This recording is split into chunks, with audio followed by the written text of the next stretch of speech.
அமீர் பாவனி கல்யாணம் ரொம்ப கோலாகலமாக நடந்து முடிஞ்சுது. அதாவது தமிழ் பிக் பாஸ் ஹிஸ்ட்ரியிலேயே ஃபர்ஸ்ட் டைம் ஒரு ரீல் பேர் ஒரு பிக் பாஸ்க்குள்ளே வந்துட்டு நாங்கள் லவ் பண்ணுறோம் அப்படின்னு சொல்லி நிறைய ஜோடிகள் வந்து இருந்தாங்க. பட் வெளியில் வந்ததுக்கப்புறம் நாங்கள் லவ் எல்லாம் பண்ணலை, ஒரு அஃபெக்ஷன் இருந்தது, பட் அதுக்கப்புறம் எங்களுக்கு செட் ஆகலை, நாங்கள் பிரிஞ்சுட்டோம் அப்படின்னு சொல்லி பிக் பாஸ் ஹவுஸுக்குள்ளே ரொம்ப நாள் இருக்கணும் அப்படிங்கிறதுக்காக ஒரு விஷயத்தை வந்துட்டு அவங்க பிக் பாஸ் ஹவுஸ்க்குள்ளே லவ்ங்கிற ஒரு விஷயம் பண்ணுவாங்க. பட் உண்மையிலேயே பிக் பாஸ் ஹவுஸுக்குள்ளே அமீருக்கும் பாவனிக்கும் ஒரு கனெக்ட் ஏற்பட்டு அவங்க வெளியில் வந்து பிபி ஜோடிகளில் பார்ட்டிசிபேட் பண்ணும்போது அங்கே அவங்களுக்கு லவ் ஆகி அந்த நிகழ்ச்சியிலேயே நாங்கள் லவ் பண்ணுறோம் அப்படிங்கிறதும் வந்து ஓப்பன் அப் பண்ணியிருப்பாங்க. ஸோ இந்த கட்டத்தில் அமீர் பாவனி வந்துட்டு அமீரை தூக்கி விட்டு நிறைய விஷயங்கள் அவருக்காக செஞ்ச அஸ்ரஃப் ஃபேமிலி வந்துட்டு அமீர் பாவனியும் லவ் பண்ணும்போது அவங்களோட சேர்ந்து தான் இருந்தாங்க. நிறைய புகைப்படங்களும் பகிர்ந்தாரு. அமீர் வந்து நிறைய இடத்துல சொல்லுவாங்க, ஐஷுவும் அலினாவும் என்னோட சிஸ்டர்ஸ், அவங்க என்னோட தங்கச்சிங்க அப்படின்னு சொல்லி ரொம்ப பாசமாகவும் இருந்தாங்க. ஒரு அண்ணன் எப்படி இருக்கணுமோ அப்படின்னா ஐஷுக்கும் அலினாக்கும் வந்து இருந்தாரு.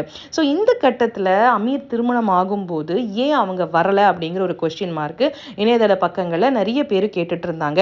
ஸோ இதற்கு பதிலாக பார்த்தீங்க அப்படின்னா அஸ்ரஃப் அவர்கள் வந்து ஒரு போஸ்ட் வந்து போட்டிருந்தாரு. போட்டு கொஞ்ச நேரத்தை டிலீட் பண்ணிட்டு இருந்தாரு. ஸோ அது என்ன போஸ்ட் அப்படின்னு பார்க்கும்போது, ஒரு தெருவில் ஒரு நாயை நீங்கள் பார்க்குறீங்க, குளிரில் நடுங்குது, பசியில் இருக்குது அப்படின்னு சொல்லும்போது அந்த நாயை கூட்டிட்டு வாங்க, கூட்டிட்டு வந்து வீட்டுக்குள்ளே அதுக்கு எல்லா விஷயத்தையும் ப்ரொவைட் பண்ணுங்க, அது அன்பாவும் பார்த்துக்கிட்டு உங்களுடைய வச்சுக்கோங்க. ஆனால் அதுவே ஒரு தெருவில் வந்து ஒரு மனிதன் வந்து குளிரில் நடுங்கி காசு இல்லாமல் பசியோட இருக்கிறான் அப்படின்னா அவனுக்கு காசை கொடுத்துட்டு அவனுக்கு வந்து தேவைப்படக்கூடிய எல்லா விஷயங்களும் செஞ்சுட்டு அங்கேயே விட்டுட்டு வந்துடுங்க, வீட்டுக்கு கூட்டிட்டு வராதிங்க.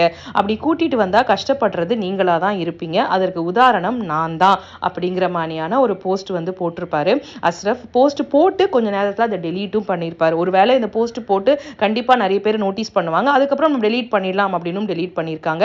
ஸோ இப்போ அந்த போஸ்ட் வந்து நிறைய இணையதள பக்கங்களில் பகிரப்பட்டும் அஸ்ரஃப் வந்து அந்த நாய் அப்படின்னு சொல்லி குறிப்பிடுறது அமீரை தான். அவர் வளர்த்து விட்ட ஆளே பார்த்தீங்க அப்படின்னா திருமணமானதுக்கு கூட நம்மளை கூப்பிடாம நம்மளை மொத்தமாக மறந்துட்டாரேன்னு சொல்லி ஆதங்கத்தில் அஸ்ரஃப் போட்டிருக்காரு அப்படிங்கிற மாதிரியான விஷயத்தையும் வந்து இணையதள பக்கங்களில் வந்து எல்லாரும் பகிர்ந்தும் இதுக்கு கமெண்ட்டும் பண்ணிட்டு வராங்க. ஸோ நிறைய பேர் அஸ்ரஃப்க்கு சொல்லது, நீங்கள் செஞ்சது நல்ல விஷயம் தான் பண்ணியிருக்கீங்க, பட் அவர் நன்றியோட இல்லை, அமீர் நன்றியோட இல்லை, அதனால நீங்கள் கவலைப்படாதீங்க அப்படிங்கிறதும் அவருக்கு ஆறுதலும் சொல்லிட்டு வந்துட்டு இருக்காங்க.